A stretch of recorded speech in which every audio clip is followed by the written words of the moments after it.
like for us. But then I started getting pulled a different way. I was starting to get interested in religious demonology, and this was a very interesting place for me because I knew that demonology is very, very dangerous, and you have to be be well prepared. So I was lucky enough to meet up with someone by the name of Dave Considine. Um, and me and him became really good friends. He and then we just really started trusting each other to a point to where he started training me in demonology. Now, the backstory about Dave is that there's only two people that's been formally trained by Ed Warren, Tony Sparrow, and Dave Considine. And so I was lucky enough to actually to become friends with Dave, and the relationship just blossomed, and now I focus more on the negative cases, the demonic cases. We're the team that people call in to kind of clean it up. You know, we're called the Southeast Paranormal Society, and we're based out of Warner Robins, Georgia. But we will do any paranormal case, but we mainly focus on the demonic cases. So we are the cleanup crew. We are the people to call in to properly help in those situations. Okay, cool. And that's one of the reasons we wanted you to come on tonight because dealing with these people that we aren't going to name, they claim to be able to do, all this stuff. And we wanted to hear They from an they who expert. must not be named. Yeah, yeah. Names that must not be named because they just, get famous for doing something wrong. Yeah, yeah.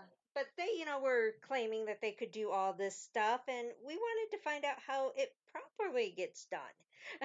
Mm, properly. So number one is called investigation. You know, you I'm I am a big proponent on on on-site interviews. I can tell a lot by on-site interviews. I am a trained military police officer. Okay. I can read body language. I know when someone's lying to me. I know when someone's telling the truth. I know when someone is not telling the whole truth. And for me, or for anyone who is in the demonology field, they all really believe in that on-site interview, being there tangibly to talk to the people, to interact with them. And then from there is the investigative part. Because you have these people telling you what's going on, now you got to corroborate it. And it's just like linking the evidence together to make the case. You know what I mean? Um, and then after you have that done, then you can present to the people what you found, and what it's pointing to. Is it demonic? Is it not? Now, if it isn't demonic, that that's a little easier. But if it is demonic, then there's a series of steps that must be taken. One, the client and the family must be on board with what is going to happen. They must follow your recommendations to the T, because once they don't, then you got to start back over from square one. We provide them with a set of prayers to pray every day, and what that does is spiritually get them ready for what is going to happen. Now, if they falter in that, we got to start all back over. So, and then from there, we can determine if the presence is attached to someone or if it's attached to the property. If it's attached to the property, um, a cleansing will do, to rid of what is there. Now, however, when you have a presence that is attached to a person, now you're dealing with either what happened to the person, what did the person do, or um, what did the person do unknowingly. So, or did this thing come in through a generational curse or generational spiritual tie? So those factors play into it. And then from there, what we call a deliverance would have to take place. A deliverance is spiritually separating the person from the entity in the name of God, in the name of Jesus Christ, so that person can be free from what is ailing them.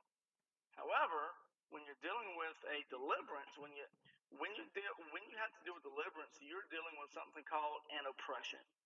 That is the second stage of a demonic haunting.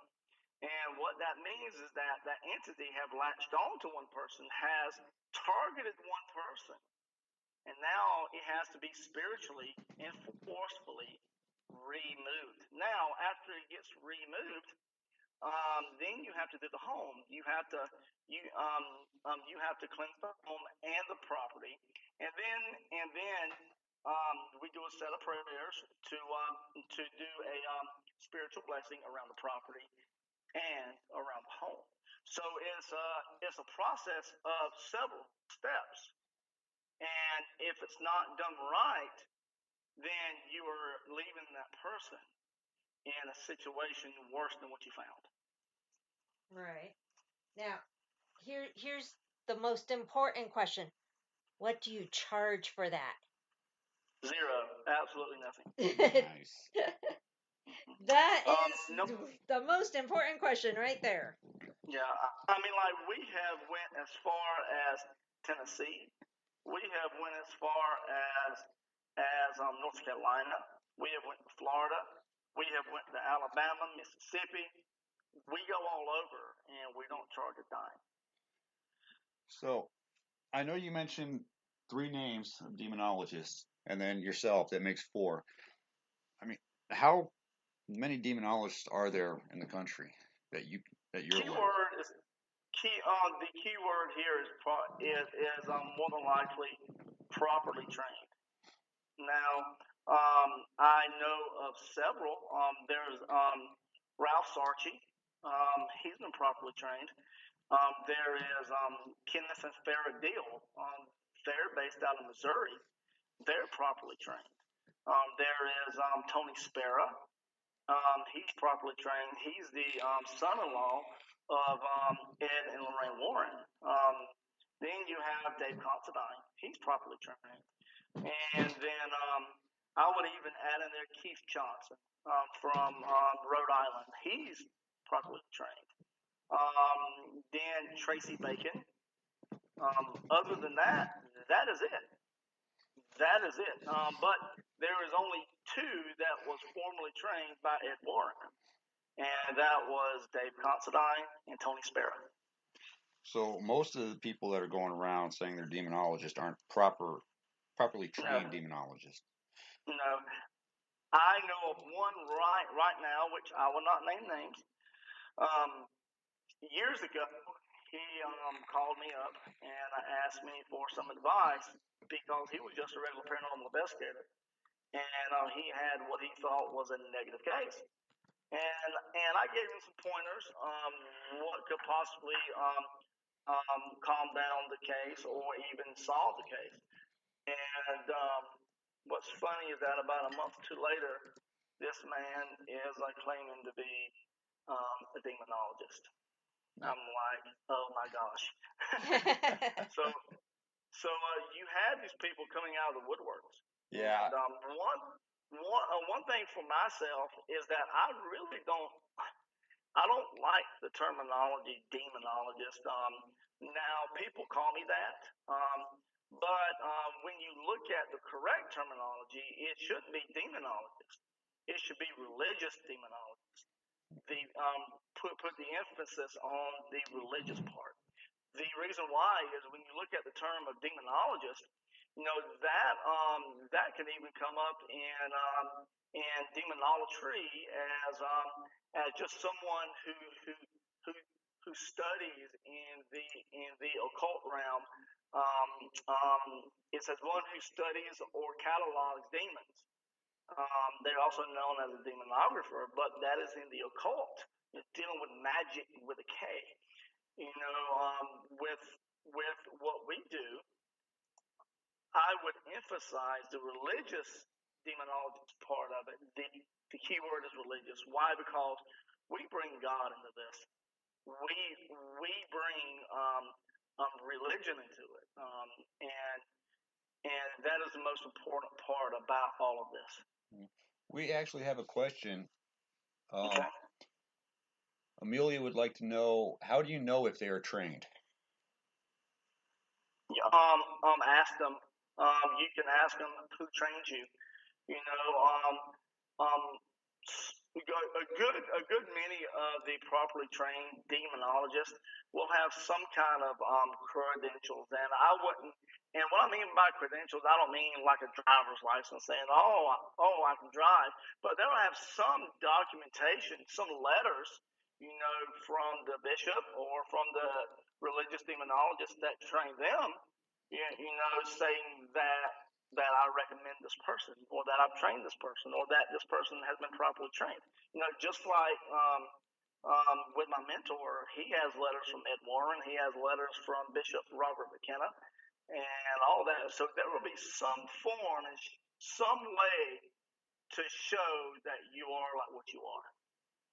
Very cool. And speaking of how you got onto the whole religious demonologist versus demonologist, my growing up is you can't have one without the other. So religion has to play some kind of key factor there. Yes.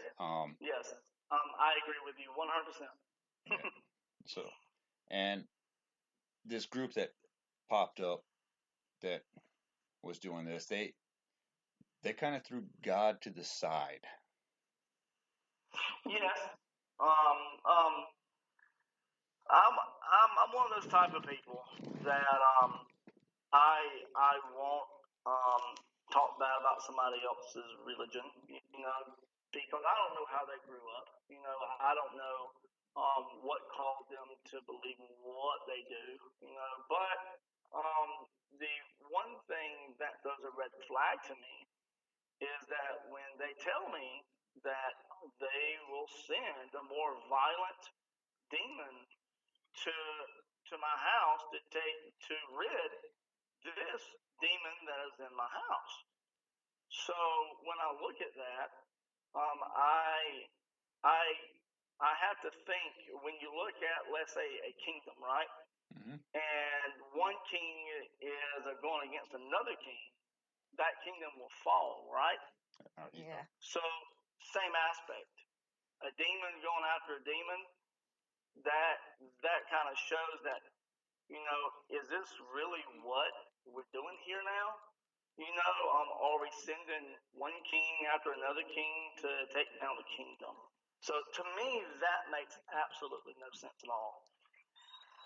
Yeah, that's one thing that kind of made me go, what? Yeah, It's kind of yeah. scary because, I mean, doing that, how are you actually helping the family? Aren't you opening them up to something worse? Yes, absolutely, yes. Because I remember there was a scripture that they said that Jesus was Beelzebub. He was casting out the devil by Beelzebub. He was casting out an evil spirit in the name of Beelzebub, and then he asked, um, "How can I cast out the devil by the devil?" So it makes no sense to me. Right. But like I said, I don't know how these people were brought up, so I don't know what situation kind of led them to that path of life. But it just makes no sense to me at all. You know, so that's why when I heard about these